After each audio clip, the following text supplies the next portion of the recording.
Today we're going to be reviewing a video that is quote-unquote debunking that God exists. I'm not a religious person at all. I don't think God of the Bible exists. I don't go to church. But the reason that I want to watch this video with you is I want to show that quote-unquote atheists use the same logic as religious people to prove their ideology, to prove their ideas. Socrates once stated that we should follow the argument wherever it leads. And I often state that we should check every claim that people throw our way. Perfect. Let's be checking stuff, okay? Keep that in mind. For example, we don't know that Socrates said this, but philosopher Plato says that he said it in his 4th century work, The Republic. As far as this video goes, that's as close to correct as the quotes are going to get. When we look at Sounds like this guy values empirical science, epistemology, facts.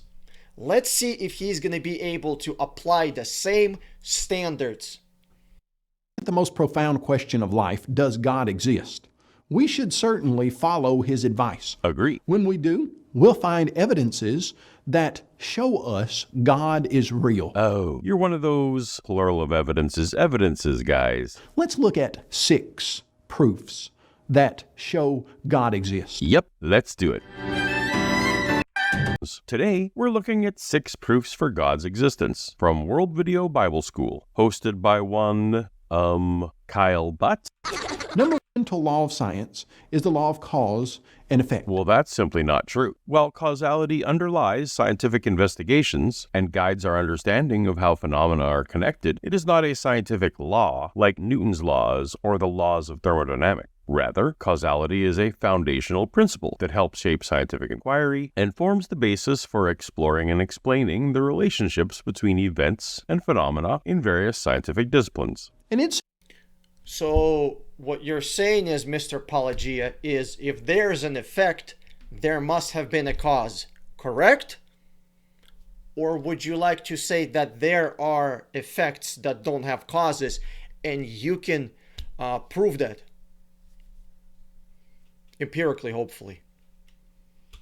says that for every material effect we see, there is a cause that came before it or was simultaneous to it, and that is greater than it. Normally, when people include quotation marks around a sentence in a presentation, it's because it's a direct quote from someone else. I searched for this quote, and all I could find was a religious Facebook group, a Bible flashcard quiz, a blog post that is actually just the script of this video, and a Quora post asking if this comment is true. All 4 are quoting Kyle, so it doesn't seem like Kyle is quoting anyone with relevant experience or qualification. Where Kyle's characterization of causation is correct, it is trivially true. The definition of an effect is a change which is a result or consequence of an action or other cause. It's definitionally true that an effect has a cause, in the same way it's definitionally true that a married person has a spouse. Adding the caveat about simultaneous to it sounds like something I heard in a debate about cosmology years back, but can't quite place. It was to get around some materialistic objection. We'll see if it comes up today. In practice, outside of quantum physics, there is a finite temporal delay between causes and effects, even if it's too small to be perceived by our limited senses, like the delay between flicking a light switch and the lights coming on. However, it is important to note the magnitude or greater than aspect mentioned in the claim is meaningless. While causes can... Absolutely not. This light switch example, I don't even know how the hell it relates to cause and effect. He said, oh, there's a delay between a cause and effect. No shit, Sherlock. There is a delay between cause and effect. Yeah, it's called time. That delay is called time. We live in a universe that's ran, that's controlled by fucking time. We are, in the prison of time. Yeah. So just because there is a delay between cause and effect doesn't mean that effects do not have causes. If there is a cause, effect, that means there was a cause. and certainly have a relationship of influence or necessity over their effects, it does not necessarily imply that the cause is always greater in terms of magnitude or importance. A pebble shift is in no way greater than the avalanche it causes. The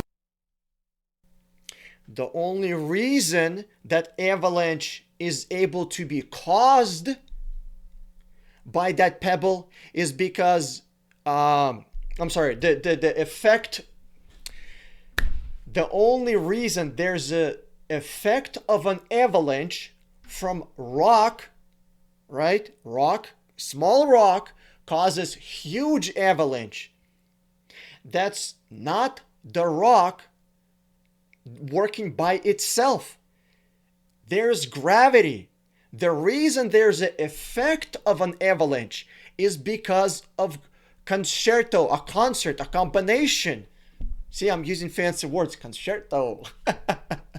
The reason there is a huge effect from seemingly small cause is because there's a giant gravity that's working with the rock.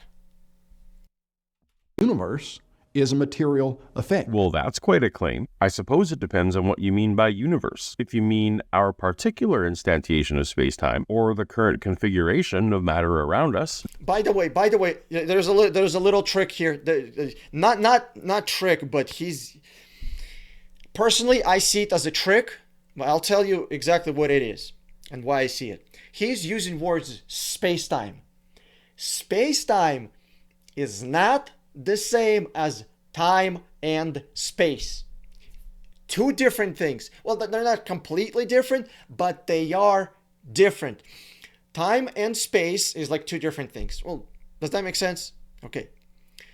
Space-time is like two things in combination with gravity. So time and space is like two different ingredients, but you can put them together with gravity or matter, and you would have space-time.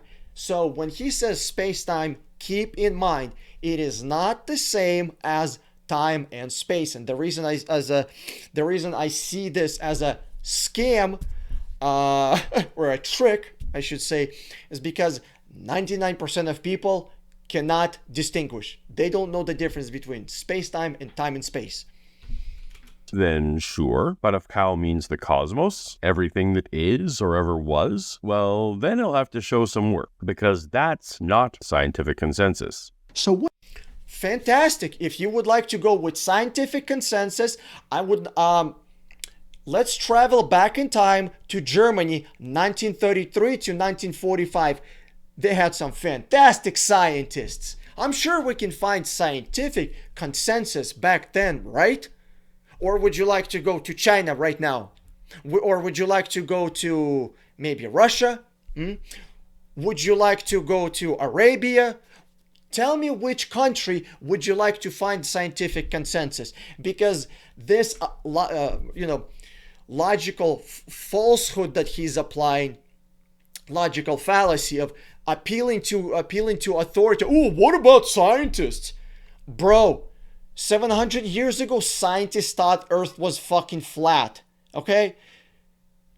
Hundreds of years ago, people were getting burned alive because they proposed that sun does not go around the Earth, but rather Earth goes around the sun.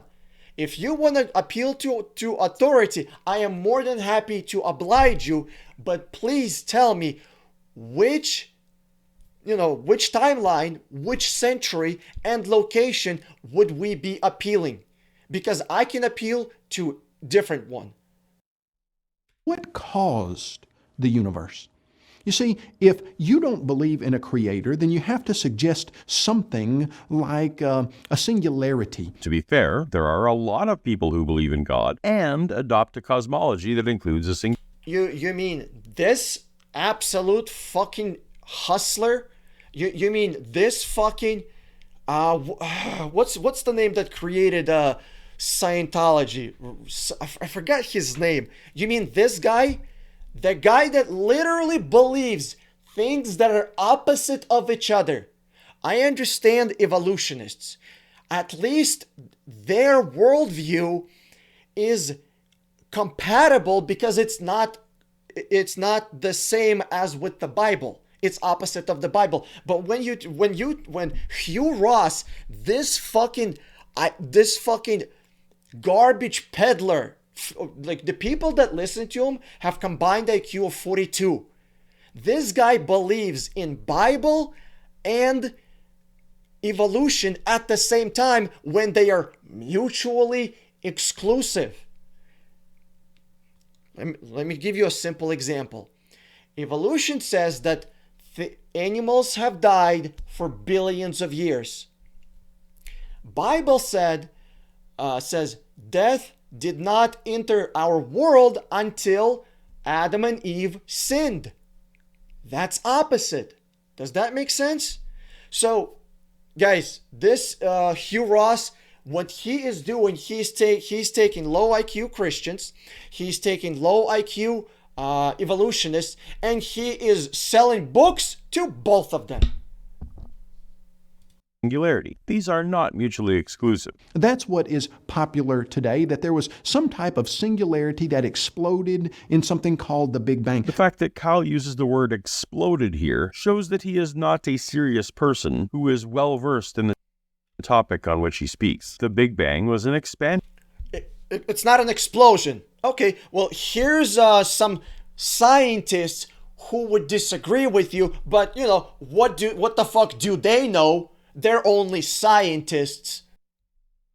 Event, more analogous to the inflation of a balloon than an explosion. The name Big Bang was given by someone making fun of the hypothesis. And very true. Let me address the thing that he's saying. Expansion. Okay, gotcha. Let me get this straight. Let me get this correct. Rapid expansion with light and sound. That's not a Big Bang. That's not an explosion. That's an expansion, right? So when something explodes, according to you, if that action matches what happened at the Big Bang, it's not a fucking big expansion. We shouldn't say, oh, that car exploded. No. That car expanded. Yeah. Grenade didn't explode. It expanded. Fantastic. It's not an explosion. It's an expansion. Thousands of miles per hour. Things moving at the speed of fucking light. Or, light moving at the speed of fucking light. Universe being created at the speed of fucking light. No, that's not an explosion. That's an expansion. Gotcha. It unfortunately stuck. And that has This guy should do marketing. He'll be really good at it. caused confusion for generations. But that's another story for another time. By the way, he brought a really good fucking point about the guy that coined the term Big Bang was actually making fun of it because it's scientifically unprovable. Number one, it's factually not true. There's no facts for it. There's actually facts against it. I don't know. Things like matter cannot be created. I don't know. Maybe time cannot... matter cannot create itself. Time cannot create itself. Space cannot create itself. To say that the singularity caused the expansion event isn't precise either. In singularity cosmology models, matter and energy predated the expansion of spacetime. Keep in mind, he's doing this again. He is not saying that matter and energy existed before there was time and space. He's not saying that potatoes existed outside of time and space. He's not saying that, hydrogen existed before time and space. No. He's saying that hydrogen existed before space-time. Well, I shouldn't quote, space-time is a thing. Like, guys, keep in mind, space-time is not the same thing as time and space. Space-time is a combination of time and space together with gravity. Okay, it's a think of it as like a fucking cake, right? Time, space, and matter. These are three different ingredients. Space-time is a combination of those things.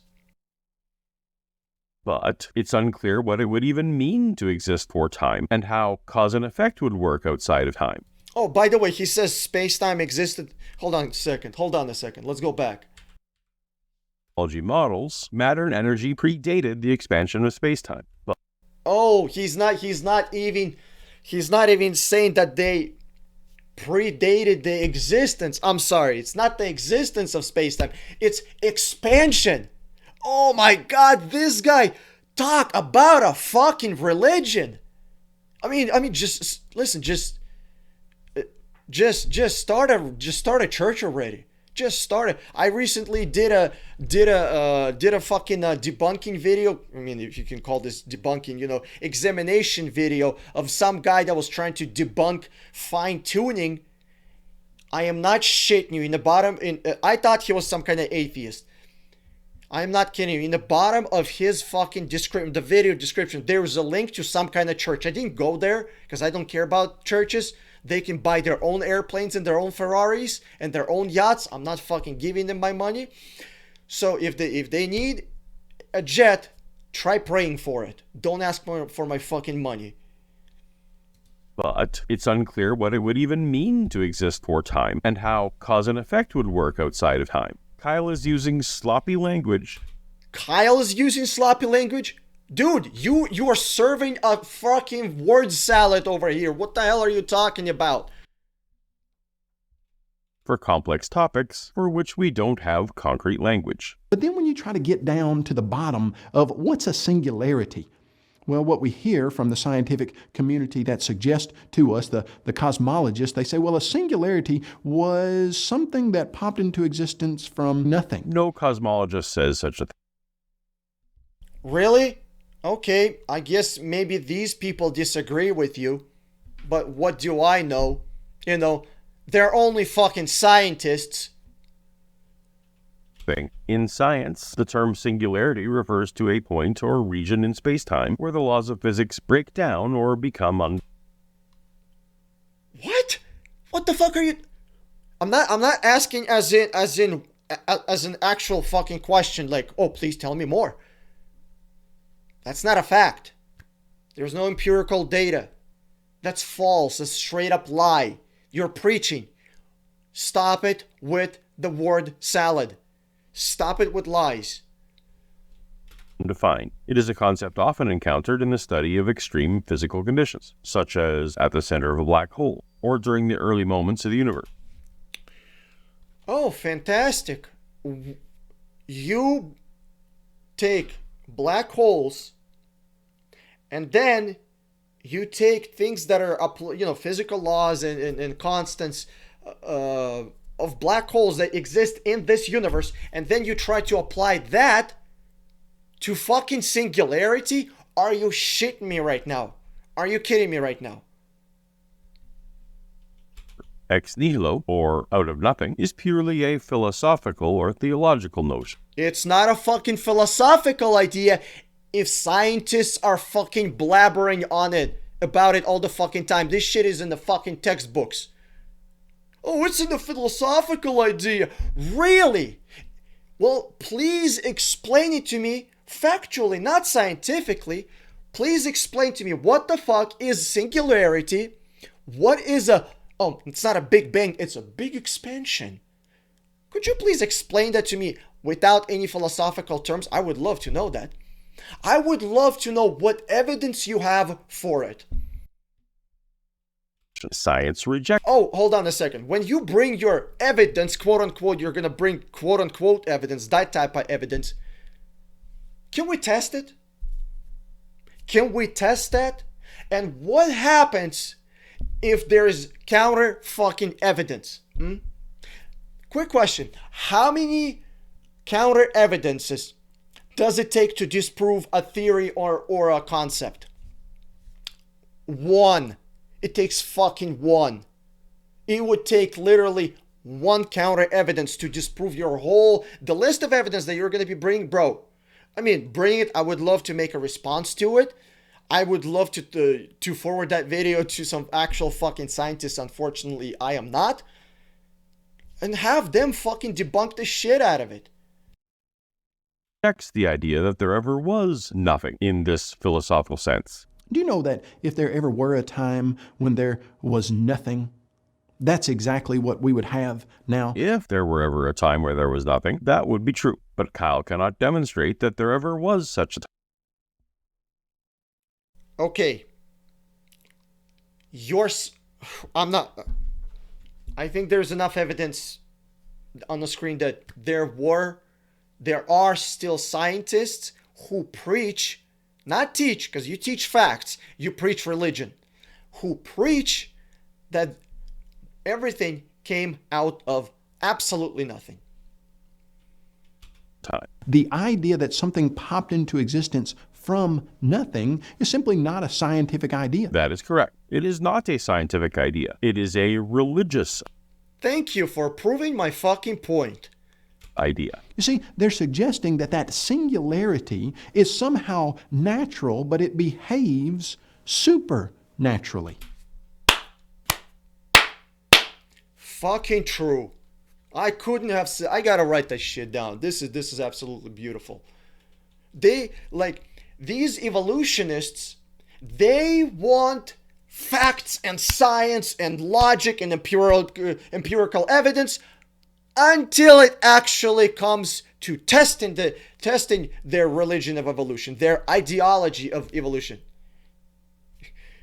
Abiogenesis, unproven.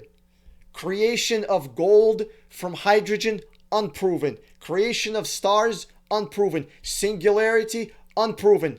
Guys, if you give us all these magical assumptions, then evolution works. Well, okay, then Bible works, then Quran works, then any fucking religion works if you just assume magical steps. They say that singularity wouldn't have followed the laws of nature. The concept of a singularity, particularly within the context of extreme physical conditions like the center of a black hole, does challenge our current understanding of the laws of nature. No. It doesn't challenge it. The laws of nature demolish concept of singularity. It is an area where the known laws of physics, including general relativity, break down or become undefined. They break down or become Gotcha. So you have this idea, you have this magical idea, imagination. So you have the SpongeBob imagination idea, and then you say, well, our physics contradict my imaginary idea. Therefore, the physics must have been different. Jesus fucking Christ. At a singularity, quantities such as density and curvature become infinitely large, and our current theories cannot accurately describe what happens. Or maybe you should change your magical idea to fit within laws of physics. Try that. Let laws of physics and let science and facts, let epistemology be your gatekeeper, okay? Gates are good. Walls are good. They keep you from worshiping stones and rocks and magical sky daddies. And singularity. However, it's important to distinguish between the use of supernatural, in a colloquial sense, which often implies something beyond the natural world and governed by supernatural forces, and its usage here to describe a phenomenon that lies beyond our limited current understanding of. Supernatural means an action, a behavior of some kind, a thing that's happening that disobeys laws of physics. It doesn't matter if it's a big fart, a big bang, a big explosion, a big expansion, or a god, whatever god you want to choose. They are all supernatural. All of them are. Of physics. The study of singularities remains an area of ongoing scientific investigation, with the Ongoing scientific investigation. Yeah, that's something that government says when they tell you not to worry about it. Do not worry about it. That mushroom cloud, don't even worry about it. aim of better understanding the fundamental nature of the universe. Well, then, so what are we left with? We're left with the fact that the universe had a beginning and it was not a natural cause. While our particular instantiation of space-time had a beginning, that doesn't mean Again, he's not talking about time, space, and matter. He's not talking about origination of the universe, while that guy, the Kyle, is talking about origination of the universe. This guy, Paulogia, is talking about space-time. It's two different fucking things. It's like saying, hey, where did this cake come from? Versus, hey, how did we get these ingredients? Right? If you bring all the ingredients, you go to a store, you bring the ingredients, you put them in the refrigerator, and you wake up next morning, bam, there's a fucking cake. That's two different things. that matter and energy had a beginning, or that the cosmos had a cause of any kind. It was something above Bro, effects have causes. It's simple as that. Are you trying to drive me mad? nature. It was something super nature, something supernatural. And so when we see the material effect of the universe, we can know that there was a supernatural creator that caused the universe. Calling the universe an effect doesn't make it one, any more than me calling God an effect would make him one. Christians like Kyle call God an uncaused cause, and I call material an uncaused cause. Okay, perfect. That's fantastic. That's fantastic. That's beautiful. Both of those things are philosophical, theological, and require some fucking evidence. What you have, Mr. Paulogia, is you have thing creating itself. Universe creating itself.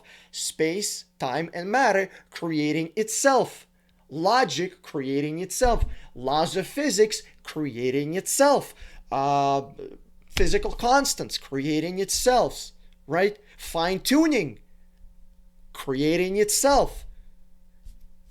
What religious people have is a being, he, she, it, they. Maybe there's 50 million gods. I don't fucking know. What religious people have is a god, let's just call it creator, right? Because I don't want anybody to be searching for the creator because they need they have a fucking urge to worship. All right, they got some fucking hallelujahs they gotta put out. All right, calm down. Creator doesn't need your worshiping. All right, if the creator created the fucking universe, I think he's a little above some humans worshiping him. All right, calm down. He doesn't need your money. Keep your money to yourself. Okay. Religious people say creator created the universe. Religious people do not say that universe created itself, which is stupid. Okay. If you are going to be, oh, who created God? Who created God? Hold on a second. Weren't you just arguing 25 seconds ago that universe may not have had a beginning? So it's possible that there is a God that is outside of time, space, and matter and has no beginning. When I say God, I mean a creator. I apologize. I'm not trying to start a religion over here. But maybe we can do something better than what we currently have. We both terminate our infinite regress in something we must accept as a brute fact. The difference is that I can demonstrate that my brute fact exists. proof. Your brute fact exists, right? Really? You can demonstrate universe creating itself?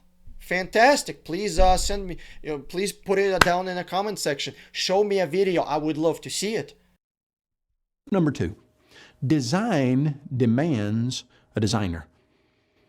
It is a truism that everybody recognizes that this universe looks designed. A truism is a statement or proposition that is self-evidently true or commonly accepted as true without needing further proof or explanation. It is a statement that is often regarded as cliché or stating the obvious. What is a truism is that a design demands a designer. That is trivially definitionally true, in the same way that an effect definitionally requires a cause.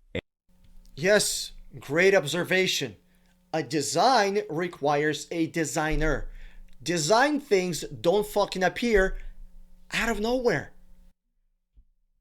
Everyone recognizing that the universe looks designed is not a truism. For example, the more I agree with Paulogia. There are retarded people who don't recognize the universe as designed. That's totally fine. I study the universe, the less designed it seems to me. Fantastic. There are fantastic people like Paulogia who will look at genetic fucking code, that will look at how animals are designed, which is different than genetic code. They will look at fine-tuning of the universe. They will look at physical laws and constants, and they will say, you know what? That doesn't look designed. It probably happened by accident. You know what? Genetic code probably happened by accident. Actually, there's something better. There's a guy, his name is James Tour. Ooh, evolutionists hate him. They hate him big time. Ooh, they do not like him. He put out a challenge, 60-day challenge. I'll put some information on the screen for you. Please take that challenge. I mean, he's a Christian of some kind. I don't know. Take his challenge. It's very simple. I'm sure you can prove his you can disprove his revolution, his religion, real fucking easy. I am sure you can factually, scientifically. He's a world-renowned biological chemist. I'm sure you can take the test and show him how it's done. He's an idiot. You're smart. You can do it. Just a little heads up. Nobody has ever completed a challenge. Not a single fucking person. Not one. And keep in mind, if anybody were to complete that fucking challenge, it's called James Tour Challenge. If anybody were to complete that, they would be the wealthiest person on the fucking earth. Every single government would be lining up with trillions of dollars for that discovery, because that discovery, it would be more important than fucking internet. It's more important than nuclear fusion. It's not billions of dollars, it's trillions of dollars. It would change life on earth as we know it. People like me might be mistaken, but Kyle's statement doesn't apply to everyone, and so is false, nor is it helpful. One could equally say everybody recognizes that the earth looks flat on a... No, it fucking doesn't look flat. What is this? That's a sphere. It's not a flat. Jesus Christ. Surface level, sure. Our day-to-day interaction with the earth is as a flat surface, but like 2,000 years ago, I forgot the name of the guy, he proved that earth was round, number one, and he calculated that the diameter within like 5%. But we now know that this is an illusion of perspective, not reality. So it is with this false intuition of design. Appealing to intuition is a common theme for Kyle, but how we feel about things? What intuition of design? Animals have like things like cats, dogs, cows, lions, zebras, bears, koala, chimpanzees, right? They have legs that are facing forward to run forward, right? They have legs on the bottom of their body because there is gravity that's pushing them down. If things weren't designed, then there would be random legs fucking everywhere. There would be 17-headed cows. There would be horses with wings. How come if evolution is such a great fucking if evolution is true, right? If it's such a great theory, why do we find extreme rigid structure in biological world? Hmm? How come we don't see elephants with 12 trunks? How come we don't see elephants with fucking fish scales or something like that? There should be random mutations everywhere. There aren't. There are clear types of animals, and they are sticking to that type of fucking animal. When was the last time that you seen, that you seen some kind of a crossbreed between a fish and an elephant? Dude? Like, evolution should be acting freely. It should not be constrained. But we see very stringent constraints to evolution. How animals act, and how their reproduction works, what they look like. This is not a way of knowing things. In fact, when we see the various different aspects of nature, and we see birds and squirrels and trees, and we see all of the things that they do so well, many times we as humans, we try to copy and mimic that design. It'd be short-sighted of us to not take advantage of learning from the accumulated successes of millions of years of trial and error that... Bro, our planet is not even millions of years. What are you talking about? What the hell are you talking about? How are you going to have millions of years of evolution if our planet isn't millions of years? I mean, unless you're talking about the other four steps of evolution, cosmological, there's chemical evolution, there's stellar evolution, and there's a Big Bang. There's 6 types of evolution. Here they are, because I can't get all of them off the top of my mind. Macro and micro and macro are the last 2 evolutions. Types of evolution. All these 6 types of evolution, they are evolutions. They are scientific studies. There are stellar evolution. There are people who study cosmological evolution. The evolution of stars, the evolution of chemistry. They study that shit. So don't tell me that, evolution only means once we have a magical, not an explosion, expansion. Once we have a magical expansion, and then everything is magically perfectly in place, and there's magical abiogenesis, only then we can have evolution. Only once there is DNA, we can have evolution kicking in. Alrighty, buddy, you can believe whatever you want. Came before us. But often we don't do nearly as well as the design that we see in nature. We look at the design of the human body and the human hand and the arm and the leg and the brain, and we see that those are some of the most advanced, technologically savvy pieces of equipment ever put together, and we try to mimic them and copy them, and we can't do it as well. Why? As I said, the bodies we have are the result of the accumulated successes of millions of years of trial and error. Hold on a second. We have millions of years of trial and error, completely randomness, correct? No guidance, right? This is just things happening. Chemistry just happens, right? Physics just happens. Life just happens. Fantastic. For some reason, we have millions of years and 99% success rate? Oh boy.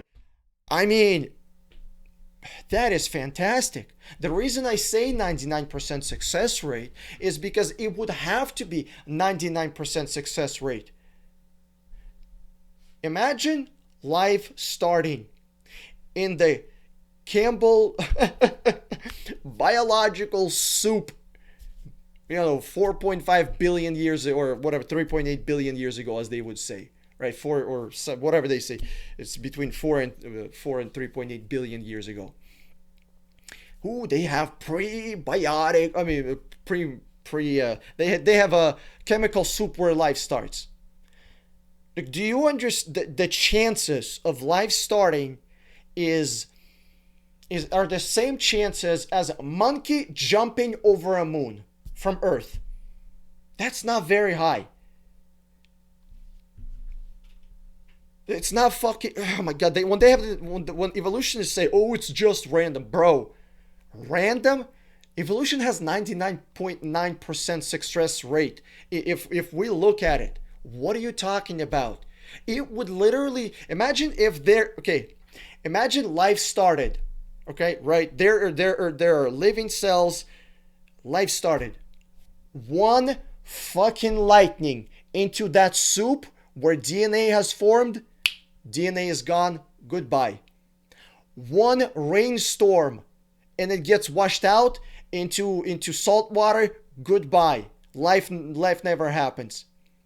Or the life DNA doesn't mutate magically quickly enough. Do you know what happens to DNA in water? It gets destroyed.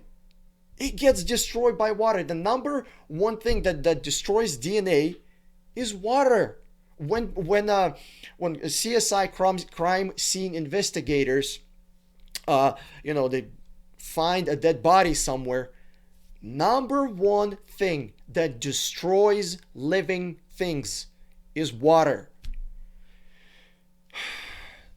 So you want me to believe after magic abiogenesis, there was a magical guardian angel that protected that fucking DNA from just chemicals wiping out. Just a pool of fucking chemicals rushes in from some kind of a volcano. Bam, dead.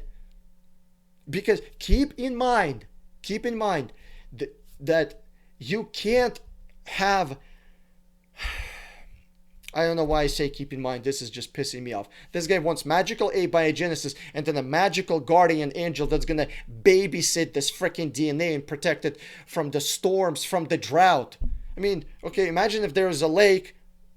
DNA is right there. It's happening. There's living things crawling around. Bam, drought. Bam, freezing. Bam. Hold on a second. There would be freezing, right? Or are we canceling winters?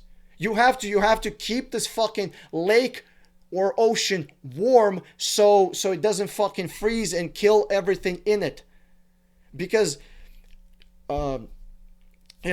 there are things that can survive in ice, but they are already made animals, or mammals, animals, creatures, like turtles or crocodiles or alligators, right? Alligators, I think. So this guy has not only magical abiogenesis, but he has guardian angel that's babysitting this freaking DNA that magically happened from everything that could be happening on Earth. And so hold many excellent insights. But the human body has a lot of problems as well that we've spent generations trying to overcome with only limited success. And we're entering an era where electronic brains and bionic limbs will be better than our biological ones. Jesus fucking Christ. I mean, this guy is on a stairway to IQ hell. Paulogia. Are you serious? Are you fucking serious? We can't get anywhere close to biological arms. We can't be anywhere. We are light years, not light years. We are hundreds of billions of years away from mechanical's arms to be like our biological arms. There are millions of receptors, millions of sensors. This thing is self-healing. This thing works at it has response rate at the speed of fucking electricity. I poke my finger, I feel pain at the speed of fucking electricity. Dude, what are you talking about? Stop watching Elon Musk. because this universe exhibits design from the starry sky at night to the fingertips on your hand. The design is overwhelming. It's everywhere. Again, this is just an appeal to our flawed and limited intuition. Where does design? What intuition? We're not talking about intuition. The world is designed. It doesn't look designed. It doesn't, oh, it looks designed. Oh, maybe it is. It is. We can mathematically prove that it is designed. We can mathematically prove that things like this cannot happen mathematically. Do you understand? Mathematically, life existing is less chances than monkey jumping over the moon from Earth. Design originate?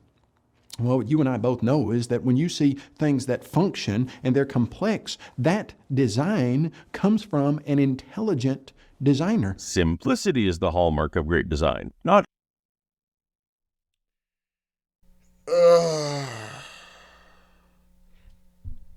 Just because something is complex, it doesn't mean it wasn't fucking designed. Jesus fucking Christ. These people vote. These people drive. I mean, not like voting does anything any good, but complexity. Big explosions just simply don't bring about order. I mean, no one posits an explosion. So this kind of statement. Big Bang is a fucking explosion. And don't fucking lie to people, call it an expansion. Dude, shit was moving at the speed of light. Speed of fucking light. What the fuck are you talking about? It's not an expansion. It's an explosion. Expansion is slow. Explosion is fast. Speed of light is fast. Statement indicates that you don't know or don't care to accurately represent opposing viewpoint. Now, when it comes to organizing principles, gravity, electromagnetic force, and the strong and weak nuclear force are pretty much what we need to form galaxies from expanding matter. More No, you fucking don't. No, you fucking don't. What are you talking about? You just described laws of our universe. Now, these laws also contradict creation of galaxies. If you think I'm wrong, please show me how you would take hydrogen and turn it into gold. Please do. No laboratory. I want to see it. How would you do it with natural, with natural causes? What are you gonna get? A bunch of hydrogen together? What happens when you get a bunch of gas together? You ever heard of Boyle's law? Things that get together create pressure because they are moving very fast. And then when you squeeze something together, what happens? What happens? It gets driven apart. more sophisticated and scientific. And don't fucking tell me that gravity kept it together, bro. Before you get to that critical mass of gravity, you are gonna drive things apart. Boyle's law kicks in before the magical amount of gravity. Scientifically literate Christians are aware. This literate Christian, the guy that literally thinks that animals died before Adam sinned, when Bible clearly says that no death entered the world before Adam sinned. I'm not even a Christian, and I know that. Bro, like, come on, look up your shit. Get educated. Of this, and instead use these as their proofs for God. Perhaps an upgrade for your next video, Kyle. They don't cause things that are functional and complex to come into existence. That's fucking true. That's observationally true. Let's say I throw a grenade into a shed, it explodes.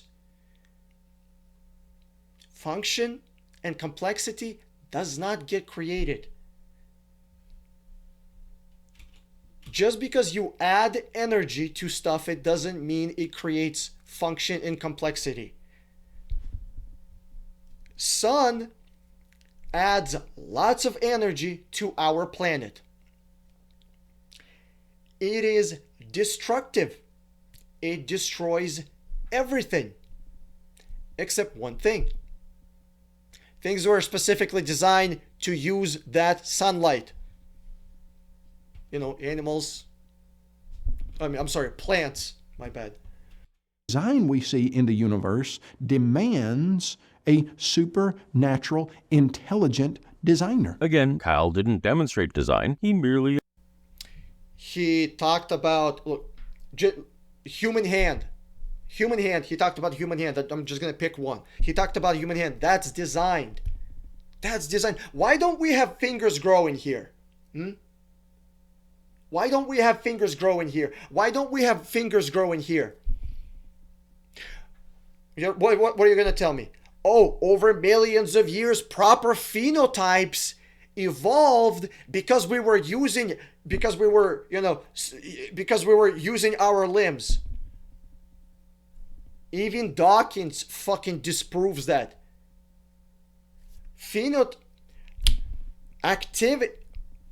Animals, or I guess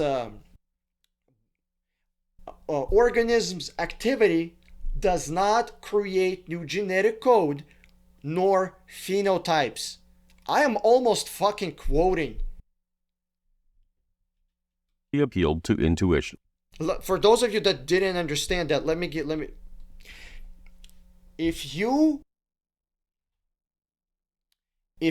get a group of people, right? Let's say on an island. Oh, would you look at that? We have Australia. That's an island. Right? And we say, we're gonna breed only people who are over 7 feet tall. Right?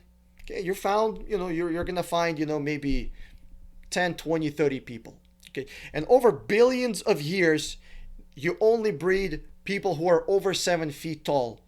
And then you kill off everybody that's under 7 feet.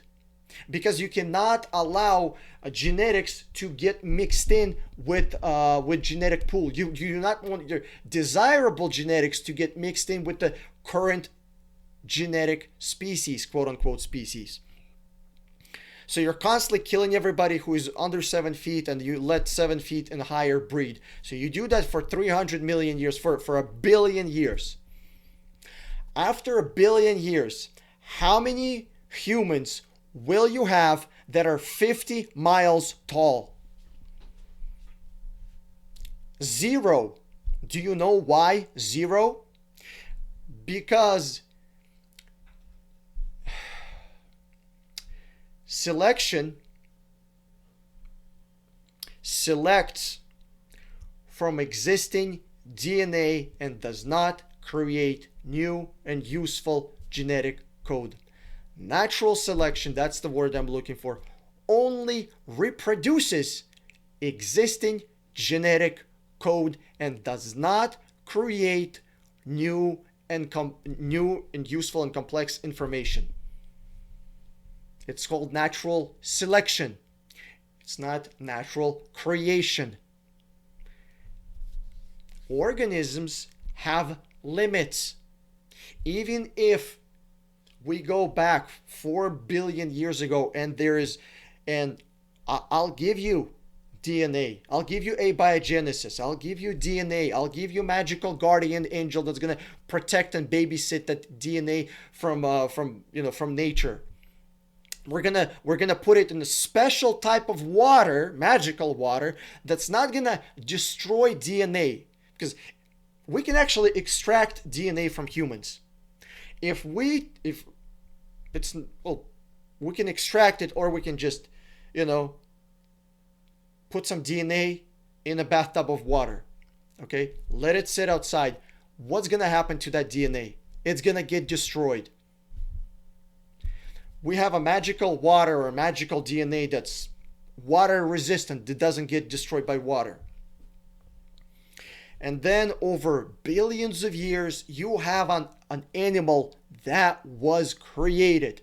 First, you went from one cell unicellular organism. You went to magically, because there's no evidence for this. We still do not have 15 cell organisms. And bunch of cells getting together is not a fucking organism. It's a colony. Get your shit straight. We still don't have, there are no 5 cell organisms. There's no 16 cell organisms. There's no 3,000, 3,000 cell organisms. There are 1 cell organisms, single cell organisms, and there are million cells organisms. Right? Okay. I'll give you that multicellular organism. You got the organism. 2 cells, it's a thing, it's happening, it exists. You're done. You cannot create new genetic code. We're stuck at 2 cell organism forever. Even if I magically give that to you, you're stuck at 2 cell organisms forever. Because it can only reproduce what it has. And don't tell me about mutations, because mutations are either null or harmful. Proof number 3. Life demands a supernatural life giver. You see, in the material world, I'm going to have to agree with that one. I'm not saying it's God of the Bible. I'm not saying it's Allah. I'm not saying it's something, right? Just supernatural, some kind of a creator. That's it. We have come to understand that there is a law of biology called the law of biogenesis.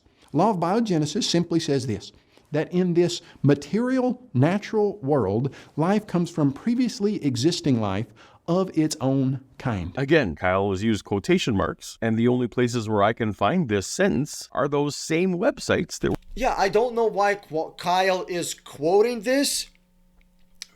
Maybe there is a reason.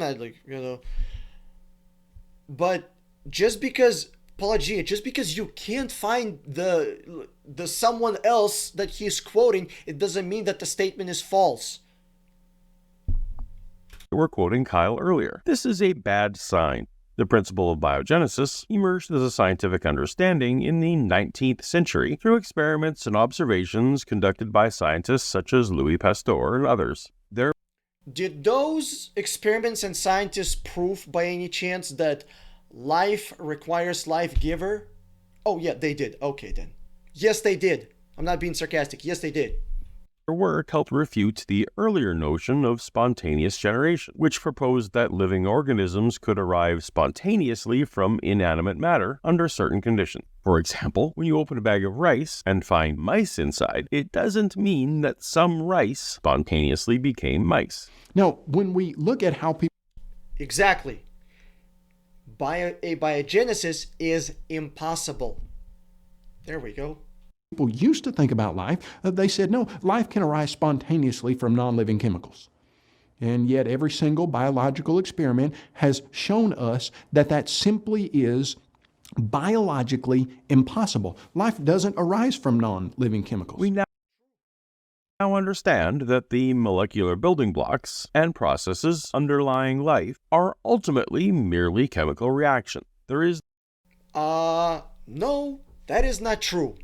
DNA code, I'm not talking about ACGT. I'm not talking about the chemicals. I'm talking about genetic code. And for viewers, I want you to understand that there is a difference between genetic code and DNA. Okay, DNA is like alphabet. Right, it's like physical letters. Think of you know those magnet letters that you put on your refrigerator. That's DNA. DNA is a physical thing. It's a physical chemical thing. Okay. Genetic code is not a physical thing. It's a code. It's a message that you can compile with those letters. if I throw a bunch of letters, right, these magnetic letters, and they randomly create words, right, that would be a message. That would be genetic code. But letters by themselves, even if I have a bunch of 50 A's and then a B, like B, right, that's not genetic code. Code means message. That's it. It's just genetic message. Messages require messengers and message receivers. Codes require intellect. Okay? So DNA is not the same as genetic code. DNA is a physical thing, physical binds, physical double helix. Genetic code is the information that it is able to code, that it contains.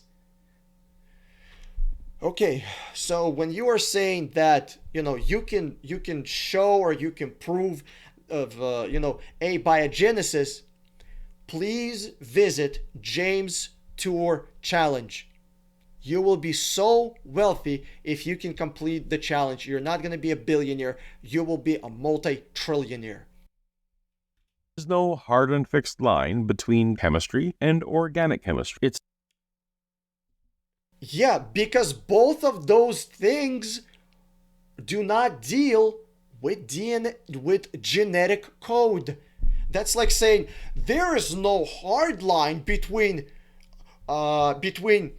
paper mills and wood mills. Yeah, none of them deal with actual information in the book. Paper mill and wood mill create physical thing that information is gonna go on. That information exists outside of the book. When I want to write something, that information exists outside of the medium that it will be carried on, that it will be put on. Does that make sense? Genetic code is the information, is the idea. DNA is simply physical, chemical means by which that information will be transmitted, or not. I guess maybe transmitted, but carried on. It will get.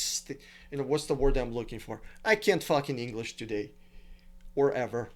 It's a spectrum and part of the same study, in the same way that chemistry is ultimately on the spectrum of physics. While we can't yet connect every dot, the notion that simple organic compounds like proteins, amino acids, and RNA emerged from inorganic chemical interactions is well accepted and even demonstrable. There is no physical. Really?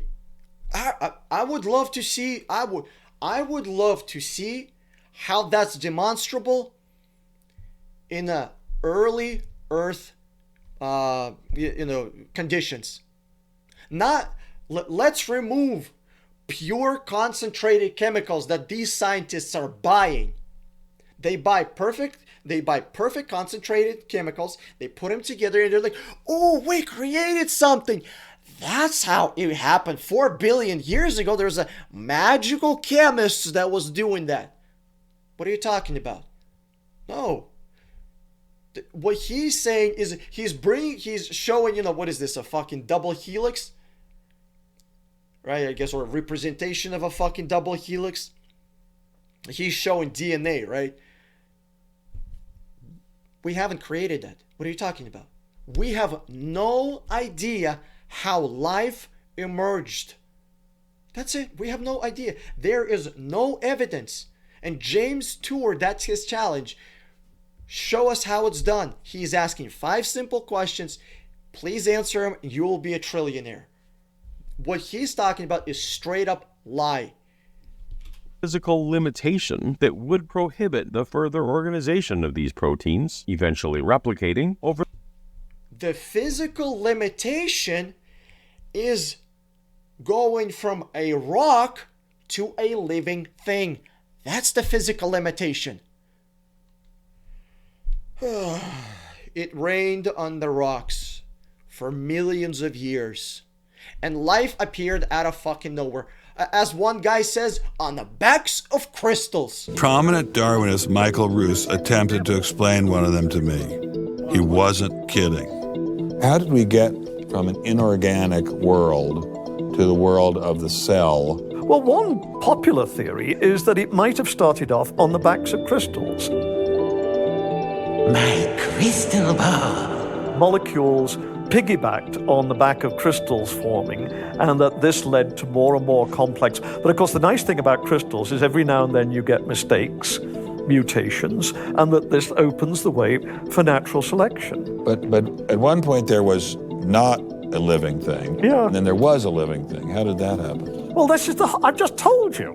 And I don't see any reason why you shouldn't go from very simple to more and more complex to more and more complex. I don't either, but I don't know how you get from mud to a living cell. That's my question. Yes, well, I've told you. I think it was on the Try back one of more crystals. time. On the backs of crystals. On the backs of crystals is at least one hypothesis, yes. So that's your theory, and you think that is more likely and less far-fetched than intelligent design? I think it is. Imagination. Billions of years. It may well be that a supernatural agent involved themselves in the process, but there's nothing about the proposed process that requires one. How It requires it. Supernatural creation of the universe, of life, of physics, of physical things here on Earth, of matter, that's what I'm looking for, of space-time, matter, logic, physical laws, fine-tuning, and finally, information.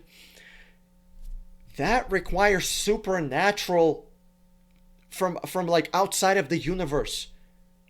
What are you talking about? You're telling me, you're seriously proposing that DNA randomly happen?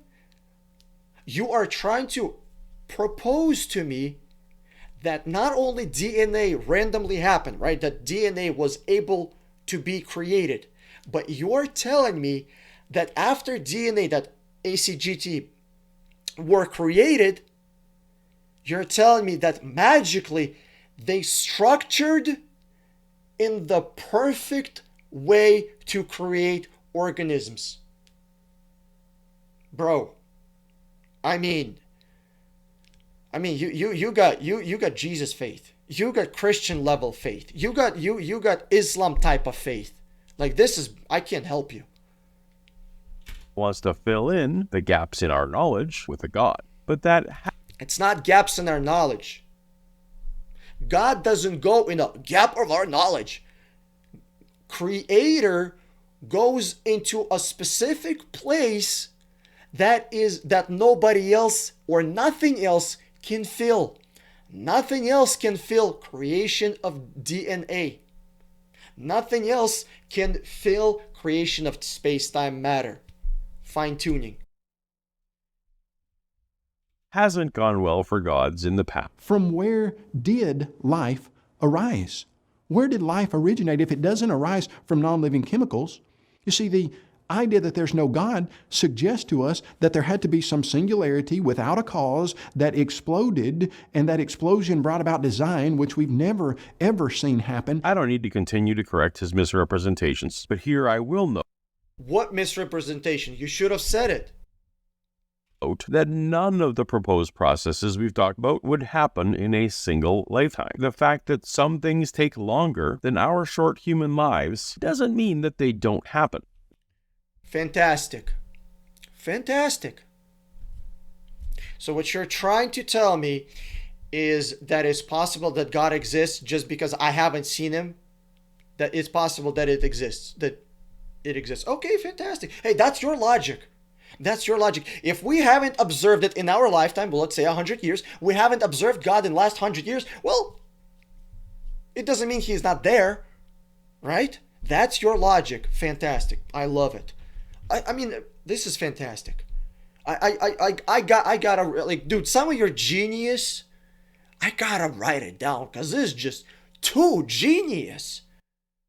If Kyle were a mayfly, he would probably insist that houses always existed, because in the 2 days he was alive, he never saw one built. And then we do have some fucking limitations. That's the difference between epistemology and religion, evolution, ideology. Epistemology says we work with facts that we have, and we are constrained by physical laws, by logic. We have constraints.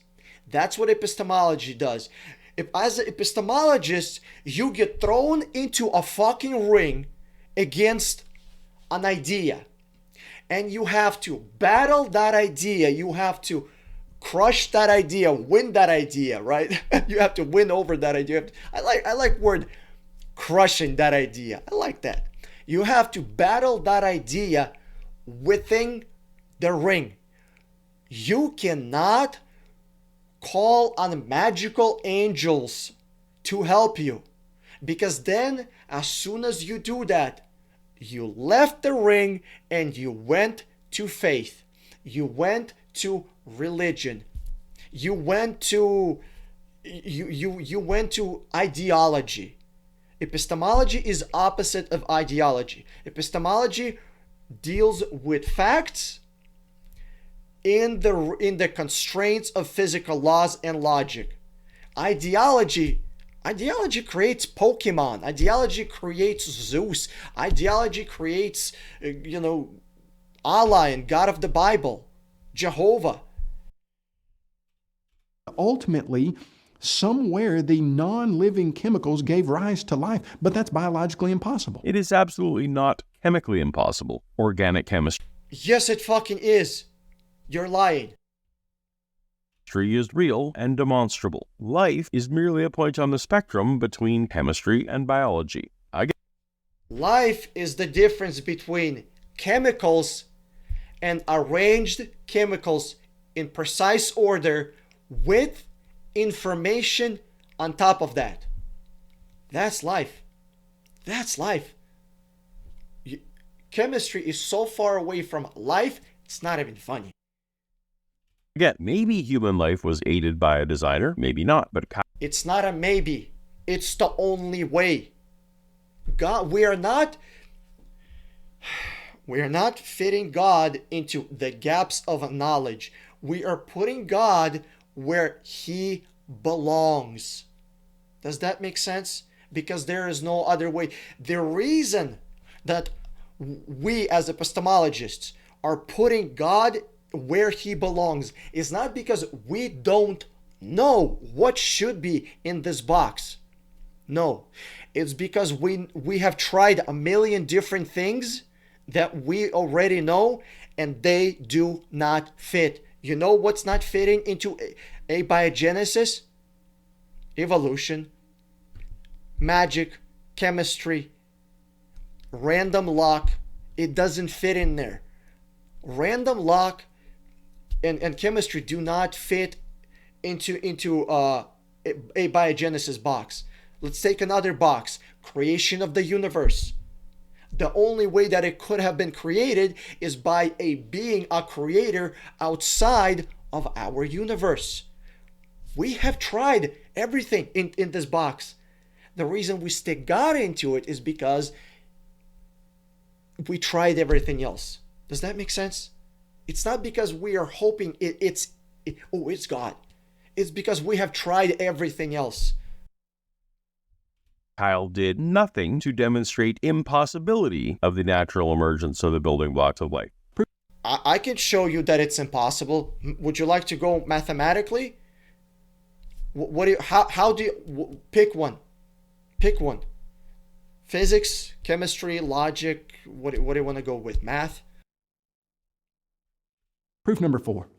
Moral law demands a moral law giver. Okay, this is where I disagree with Kyle. Word morality simply means opinion about an action. That's it. When we say this is bad, this is good, this is wrong, this is right, this is fast, this is slow, this is we are simply distinguishing our opinion about something, aka morality is subjective. Okay? Morality is subjective. What does it mean, subjective? That means that morality comes from a mind that determines whether this action is good or bad. Morality does not come outside of like even universe or God. That's why God's morality is subjective to his opinion. Let me give you an example from the Bible, just because I know Bible a little bit. In Old Testament, slavery was totally fine as it is in the New Testament. Right? So according to the Bible, slavery is totally cool even to this day. It is God's opinion that slavery is totally fine. It is our opinion that slavery is wrong. Just two different opinions that come from the mind. If morality comes from a mind, it doesn't matter what kind of mind. It doesn't matter if it's a human, if it's a man, like an animal, if it's an alien, if it's a god. It doesn't matter where morality is coming from. If it's coming from a mind of some kind, that means it's subject to that mind. If some things are objectively morally right and other things are objectively morally wrong, then there must be a God. Well, Kyle? Nope, not true. Even God's morality is still subjective to his mind, to his opinion. Before I can weigh in on that question, I'm going to need some clarification on definitions first. When something is described as objective, it means that it is independent of personal opinion, biases, or individual perspective. If we first agree what portion of the light spectrum we're going to call red, then we can measure whether an object is red, even if there's no human around to interpret it. It would be objectively red. If we're going to make a call on objective morality, then we're first going to have to agree on a definition of morality. If Kyle's definition of morality includes the concept of God, then he's assuming his conclusion in the premise, and this argument means nothing at all. Not only that, but it would be a subjective morality because it is grounded in a subject, God. If Kyle means something else by morality, then we can have a discussion. For example, if morality is something like the measure of the potential for an action or thought to decrease harm or enable flourishing, then we have subjectively chosen a goal against which we can objectively evaluate thoughts and actions as moral. Such evaluation be imperfect, of course, but they could be endeavored. Kyle wants to appeal entirely to intuition, as he has done with all his arguments so far, then he's definite. I don't know why you're calling it intuition. Dude, even when you are right, you're still going with some kind of fucking schisms, some kind of freaking weirdness. What intuition? It's not intuition. He's getting that from a religion, right? And then he's getting that through, unfortunately, bad logic. Initially in the realm of subjective morality, how we feel about it, regardless of how ubiquitous those feelings may or may not be. You see, if we evolved from primordial slime over multiplied millions of years, at what point did objective moral values arise? Well, around the time that any species started adapting cooperative survival strategies. Then, well, okay, that would be wrong. Again, dude, even when you're right, you're somehow still fucking... You're right, and then bam, you're back to fucking wrong. Morality would evolve, quote unquote, right, when there was a mind. As soon as there's a mind, as soon as DNA turns to some kind of a fucking, pun scum, some kind of freaking brainless thing to something that does have a mind, bam, morality. Morality does not require teamwork. It does not require cooperation.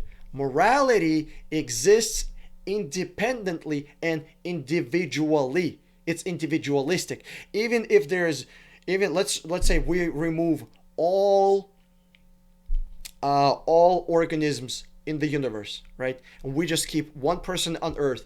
That person would still have morality. He would say, this is good, this is bad, this is right, this is wrong. He would be judging himself. Does that make sense? Even though there's no other people to judge, he would be judging, hey, maybe what I'm doing is Wrong.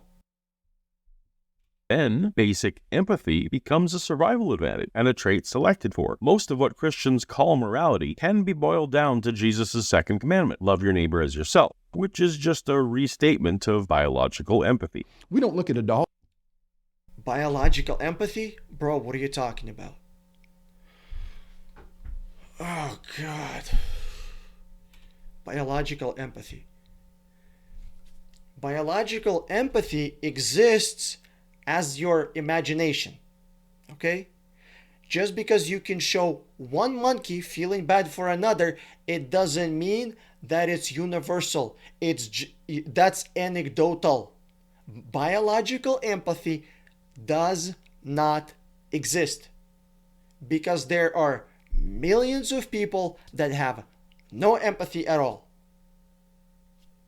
It's not like saying biological empathy is like saying biological height or biological eyesight or not. I mean, hold on. Those are physical things. It would be saying like biological. I don't know what you want. Some kind of biological and then ideology.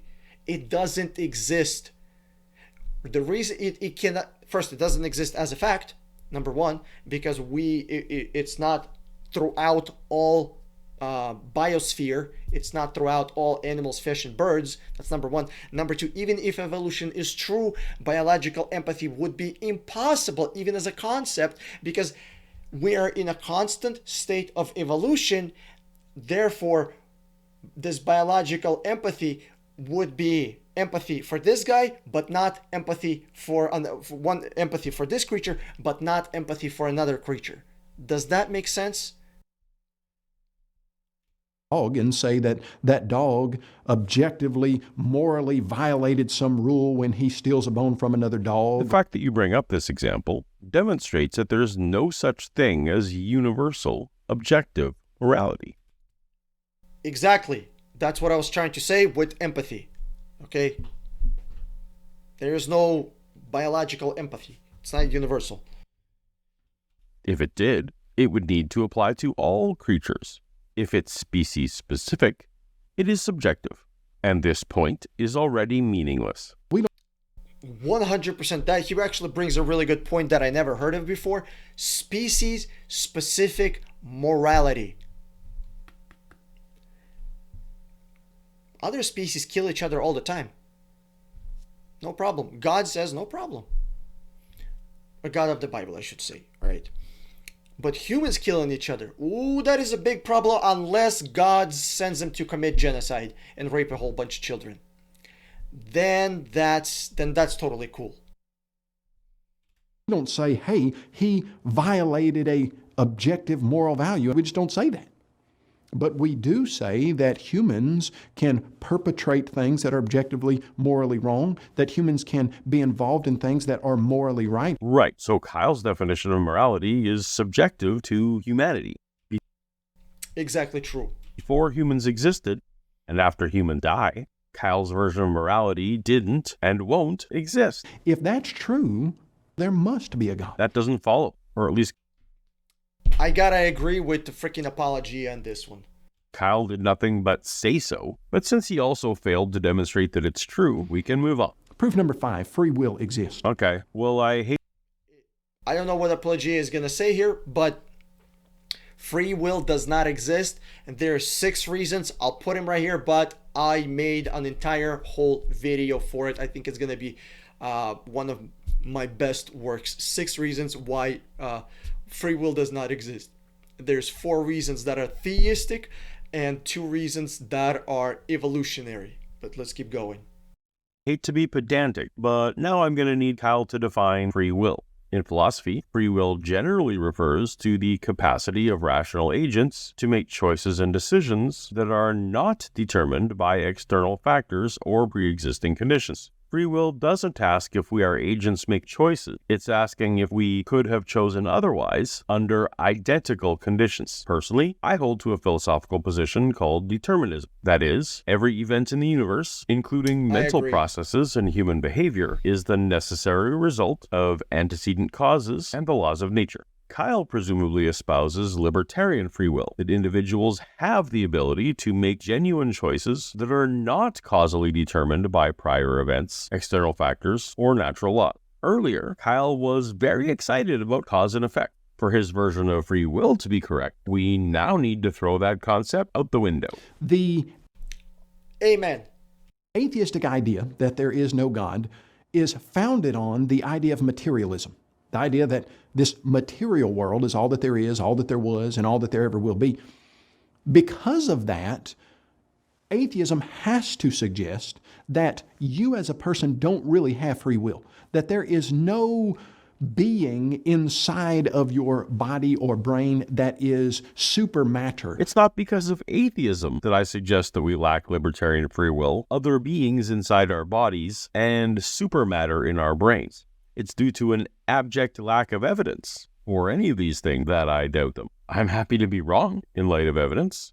I'm not happy to accept these illusions as reality merely because Kyle's feelings and unexamined intuitions about them. That really what's going on in your brain is just electrons bouncing around, and you're the product of those bounces, and you don't really make decisions on your own. It's just the physical laws and properties going on in your brain. The word just there is doing a disservice. I think it's amazing that physical laws and firing electrons can produce a brain like mine that is capable of making choices, even if those choices are informed by external factors. But Apologia, yet you believe that DNA and, organisms were created by chance through magical process of abiogenesis? I mean, that's why, guys, do not pick theism, atheism. Study epistemology. Study science, right? Pick physics, pick chemistry, pick biology. Those are fantastic. And then study. Logic is fantastic. Also study logic is good. And pre-existing conditions. If you are watching this video of your own volition, That I'm watching. I actually, not to brag, but if I may, a little bit, because I think that video is absolutely fantastic. At the end of that video, I'll put it in the description below somewhere, or in the comment section. In that video, at the end of the video, I tell you whether you had a choice of watching that video or not. This video of my own volition doesn't demonstrate that my volition could have been otherwise under identical conditions. then the fact Let me explain to you what he's saying for those of you that don't get it. Imagine we pause our universe, right? And we multiply it by 10. There are 10 other universes just like this one, and they behave all exactly the same way, right? If after this video you watch a different video in those 10 universes, each one of those is a different one, then there is free will. But if you watch the same video in every single one of those universes, that means there is no free will. Well, we can actually ponder on that a little bit. What would make you watch the next video? Would those causal things be the same in every single universe, right? Let's say it's going to be your curiosity and your interest towards something, right? And your emotional state, blah, blah, blah. All those causal things are the same, right? If the effect would be the same, which those causal things are the same, that means effect would be the same. That means you have no other choice, no free will. of the matter is, there has to be a God that can account for that free will that you as a person have. Again, I don't see how that follows. Many hold to libertarian free will without needing a God to account for it. But 5 proofs in a row, Kyle has just asked us to affirm how we feel about something. That's the opposite of proving something. And proof number 6. human reasoning. Why human reasoning? Any creature with a brain, from slugs to ants to chipmunks, reason. Reasoning can be defined Chip as the and Dale. mental process of making logical connections, drawing conclusions, or reaching judgments based on evidence, facts, and logical principles. It involves using rational thinking to analyze information, evaluate arguments, and arrive at justified beliefs or decisions. You see, All those things are impossible if we do not have a mind. Mind is different than a brain. Brain is just hardware, right? Mind is like the operating system. If I have a hardware, it's not going to do anything without the mind. We can't say that chemistry and physics is the reason, just random chemical and physical reactions that are responsible for logic. No, logic is outside of the human brain.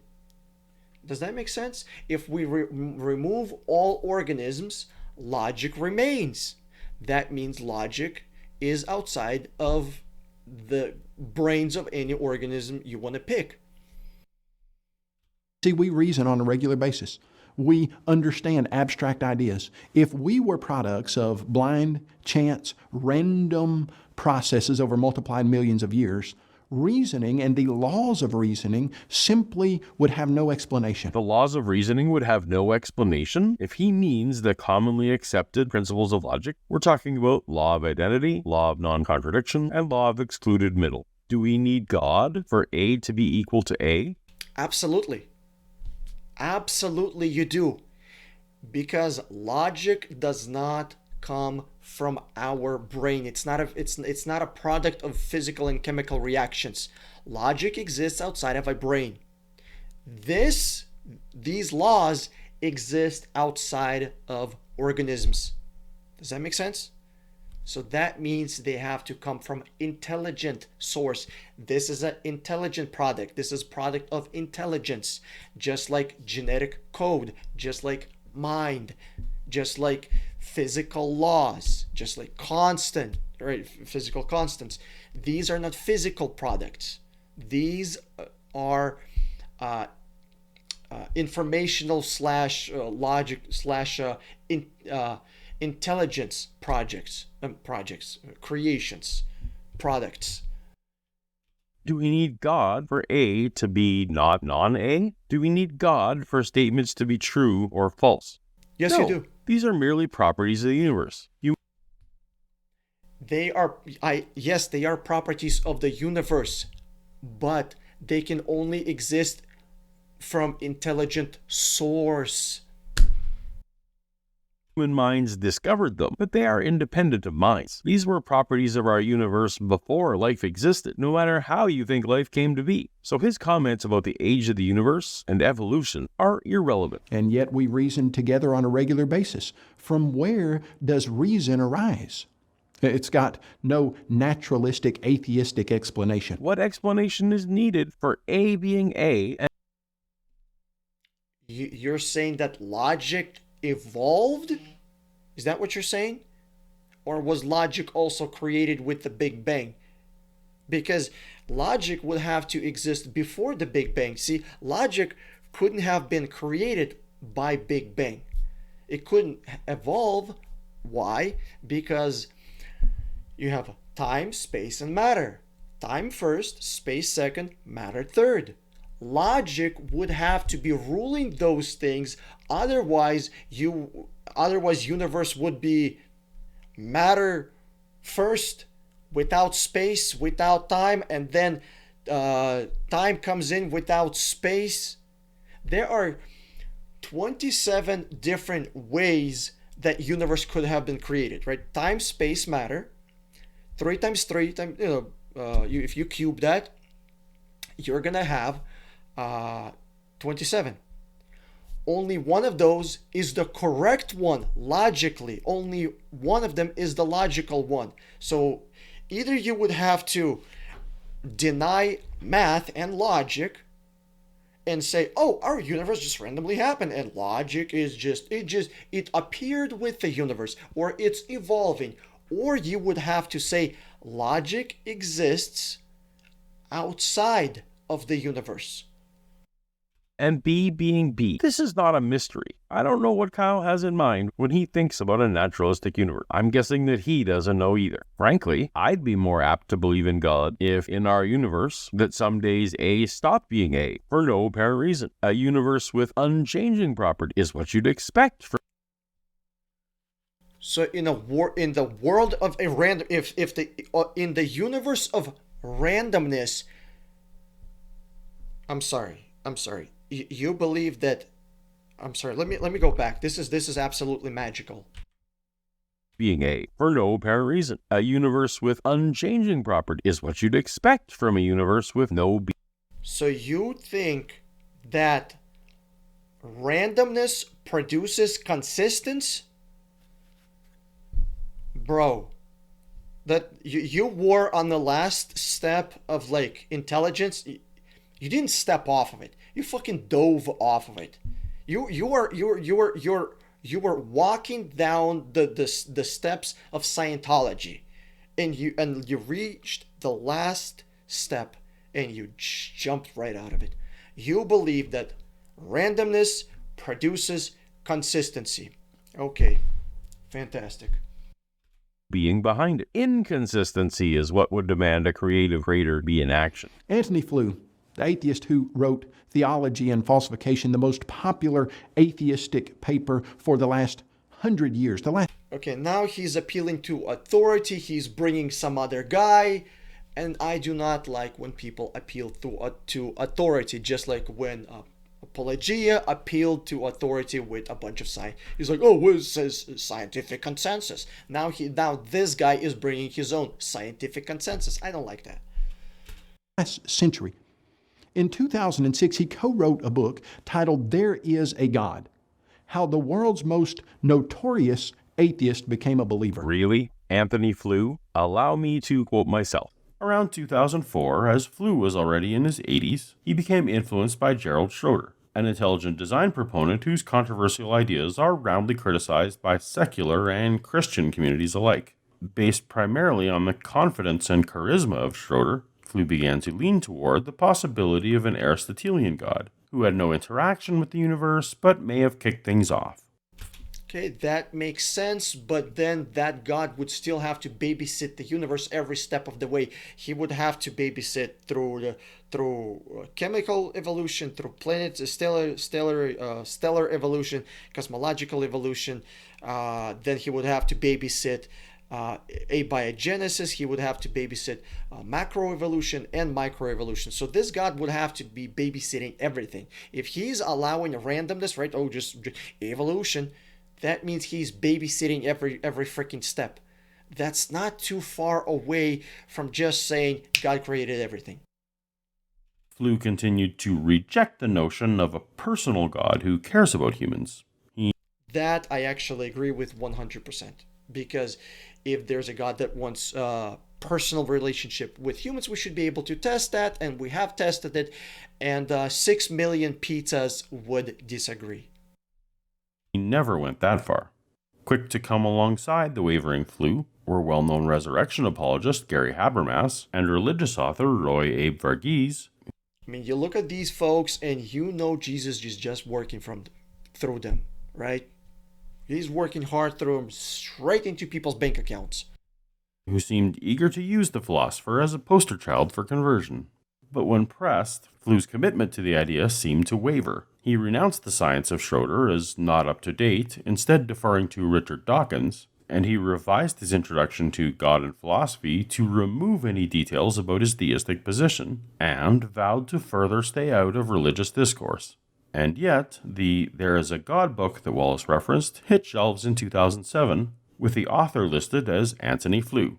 When the New York Times sat down with Flew to talk about the book, he was repeatedly unfamiliar with the details found in the book. Eventually, Flew conceded that he had not written it. Varghese had. There are lots of other sordid details and accusations to be found. From my perspective, Flew seems like a man who had reached the point in his life where his capacity was at least somewhat diminished. and was disproportionately influenced by whomever the last person to speak to him was. Suffice to say that it is highly questionable to what Flu's views on God actually were, and more importantly, by what methodology he got there. The only thing we can say for sure is that he never capitulated to the Christian God hypothesis. He stated that his rule of life had always been to follow the evidence where it leads. And he said he followed that evidence. And it led him to the conclusion that there is a supernatural, intelligent God. There's good reason to suspect that Anthony Flu's final conclusions had more to do with a loss of mental faculties and manipulation by those around him than it had to do with following evidence. But even if I'm wrong about that, Flu specifically rejected the Christian God and held only to an impersonal deistic entity. This was a pretty bad example for Kyle to use. Let's let the evidence lead us to that same conclusion. While I remain completely open to new evidence and the notion that I'm wrong, following the evidence is what made me a former Christian. Be careful what you wish for, Kyle. If you'd like to hear more... Alright, thank you for watching. For those of you that made it to the end, I look forward to seeing you in the next video. Well, we'll pick on somebody. We'll either pick on religion or we're gonna pick on a different religion of evolution.